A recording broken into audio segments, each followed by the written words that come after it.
আয়াত ৯২ ওয়ামা কানা লিমুমিনিন আন ইয়াকতুলা মুমিনান ইল্লা খাতাআ ওয়ামান কাতালা মুমিনান খাতাআন ফাতাহরিরু রাকাবাতিন মুমিনাতিন ওয়া দিয়াতুন মুসাল্লামাতুন ইলা আহলিহি ইল্লা আন ইয়াসসাদ্দাকু فإن كان من قوم عدو لكم وهو مؤمن فتحرير رقبة مؤمنة وإن كان من قوم بينكم وبينهم ميثاق فدية مسلمة إلى أهله وتحرير رقبة مؤمنة فمن لم يجد فصيام شهرين متتابعين توبة من الله وكان الله عليما حكيما অনুবাদ কোনো মুমিনকে হত্যা করা যেন মুমিনের কাজ নয়, তবে ভুলবশত করলে সেটা স্বতন্ত্র, এবং কেউ কোনো মুমিনকে ভুলবশত হত্যা করলে এক মুমিন দাসমুক্ত করা এবং তার পরিজনবর্গকে রক্তপান আদায় করা কর্তব্য, যদি না তারা ক্ষমা করে। যদি সে তোমাদের শত্রুপক্ষের লোক হয় এবং মুমিন হয়, তবে এক মুমিন দাসমুক্ত করা কর্তব্য।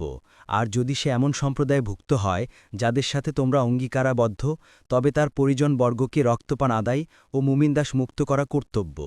আর যে সঙ্গতিহীন সে একাধিক্রমে ২ মাস সিয়াম পালন করবে। তাওবার জন্য এগুলো আল্লাহর ব্যবস্থা এবং আল্লাহ সর্বজ্ঞ প্রজ্ঞাময়। তাফসির ১ নং ফুটনোটের নিবারণ। হত্যা সর্বমোট ৮ প্রকার, কেননা নিহত ব্যক্তি হয়তো মুসলিম কিংবা জিম্মি অথবা চুক্তিবদ্ধ ও অভরপ্রাপ্ত, নতুবা দারুল হারবের কাফের হবে।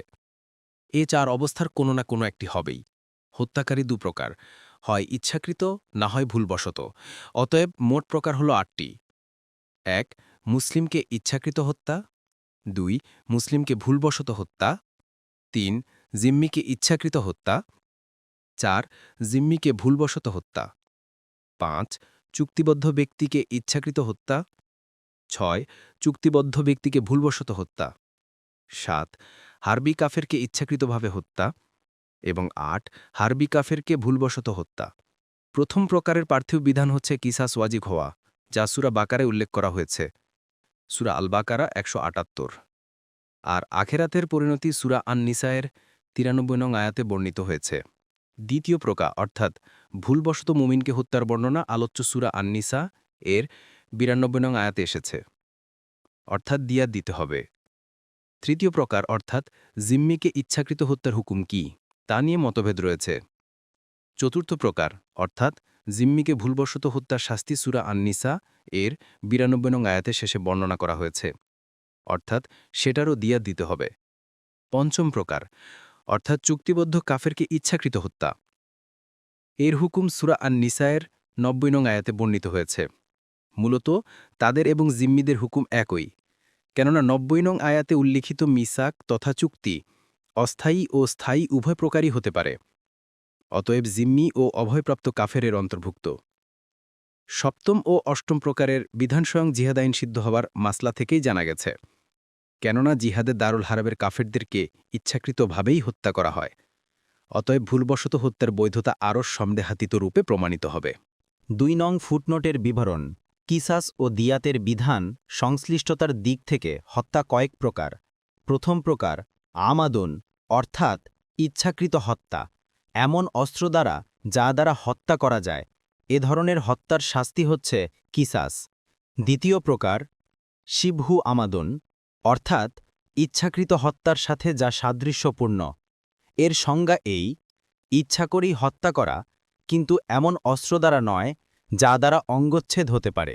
তৃতীয় প্রকার খতাউন অর্থাৎ ভুলবশত হত্যা, ইচ্ছা ও ধারণায় ভুল হওয়া, যেমন দূর থেকে মানুষকে শিকারী জন্তু কিংবা দারুল হারবের কাফের মনে করে লক্ষ্য স্থির করত গুলি করে ফেলা, কিংবা লক্ষ্যচ্যুতি ঘটা, যেমন জন্তুকে লক্ষ্য করেই তীর অথবা গুলি ছোড়া, কিন্তু তা কোনো মানুষের গায়ে লেগে যাওয়া, এগুলো সব ভুলবশত হত্যার অন্তর্ভুক্ত। এখানে ভুল বলে ইচ্ছা নয় বোঝানো হয়েছে। অতএব দ্বিতীয় ও তৃতীয় উভয় প্রকার হত্যাই এর অন্তর্ভুক্ত। উভয় প্রকারের মধ্যে গুণা ও রক্ত বিনিময় ভিন্ন রকম। দ্বিতীয় প্রকারের রক্ত বিনিময় হচ্ছে ১০০ উট। উটগুলো ৪ প্রকারের হবে, অর্থাৎ প্রত্যেক প্রকারে ৫টি করে উট থাকবে। তৃতীয় প্রকারের রক্ত বিনিময় ১০০ উট, কিন্তু উটগুলো হবে 5 প্রকারের, অর্থাৎ প্রত্যেক প্রকারে 20টি করে উট থাকবে। তবে রক্ত বিনিময় মুদ্রার মাধ্যমে দিলে উভয় প্রকারে 10,000 দিরহাম অথবা 1,000 দিনার দিতে হবে। ইচ্ছার কারণে দ্বিতীয় প্রকারের গুনাহ বেশি এবং তৃতীয় প্রকারের গুনাহ কম, অর্থাৎ শুধু অসাবধানতার গুনাহ হবে। কাফফারা অর্থাৎ কৃতদাস মুক্ত করা কিংবা রোজা রাখা স্বয়ং হত্যাকারীর করণীয় এবং রক্ত বিনিময় হত্যাকারীর স্বজনদের জিম্মায় ওয়াজিব। শরিয়াতের পরিভাষায় তাদেরকে আকেলা বলা হয়। এখানে প্রশ্ন করা উচিত হবে না যে হত্যাকারীর অপরাধের বোঝা তার স্বজনদের উপর কেন চাপানো হয়, তারা তো নিরপরাধ।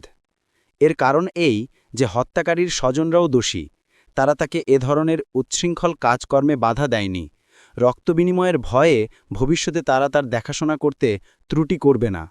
এর বাইরেও অন্য এক প্রকার হত্যা রয়েছে, যাকে কোনো ফকিহ ভুলের পর্যায়ভুক্ত বলেছেন। যেমন কেউ কূপ এমন স্থানে খনন করল যে একজন তাতে পড়ে মারা গেল। এর বিধান অবস্থাভেদে বিভিন্ন হয়ে থাকে। পরবর্তী তাফসিরে যেতে ভিডিওটি শেষ হওয়ার পূর্বেই এই বক্সে ক্লিক করুন। ভয়েস বা উচ্চারণে অনিচ্ছাকৃত ত্রুটি ক্ষমাসুন্দর দৃষ্টিতে দেখবেন ইনশাআল্লাহ।